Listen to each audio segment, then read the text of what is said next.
دوستو، خداوند کا کلام آپ تک پہنچا ہے۔ پلیز لائک اور شیئر لازمی کیجیے۔ God bless you. ہم بابل کی ندیوں پر بیٹھے اور سیون کو یاد کر کے روئے۔ وہاں بید کے درختوں پر ان کے وسط میں ہم نے اپنی ستاروں کو ٹانگ دیا، کیونکہ وہاں ہم کو اسیر کرنے والوں نے گیت گانے کا حکم دیا اور تباہ کرنے والوں نے خوشی کرنے کا، اور کہا سیون کے گیتوں میں سے ہم کو کوئی گیت سناؤ۔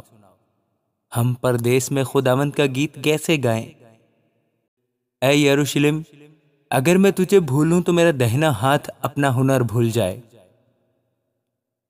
اگر میں تجھے یاد نہ رکھوں، اگر میں یروشلم کو اپنی بڑی سے بڑی خوشی پر ترجیح نہ دوں، تو میری زبان میرے تالو سے چپک جائے۔